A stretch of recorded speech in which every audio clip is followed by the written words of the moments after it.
Let's have a quick look at New Relic One Applications. New Relic One Applications is a great way to extend the platform. You can go to the applications from your landing page, extend the platform, or from the apps icon on the top right. In the apps page, there is a list of applications you can add or enable, or you can create your own application. Some applications, like the browser analyzer and the page view map, are added to an existing view.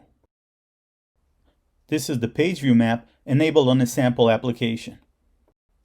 And this is the site analyzer enabled on the same application. Other applications, like Cloud Optimize, have their own dashboard. Cloud Optimize help you identify sizing opportunities and potential savings, a pretty useful functionality. If you are interested in developing your own application, you can go to our developer community. There is additional information to help you get started, build your applications, and also see all the open source applications. For the public applications, all you need to do is click, enable, or add this application. In some cases, you'll need the NerdPack Manager role. I hope you find this video useful. Thank you very much for your time.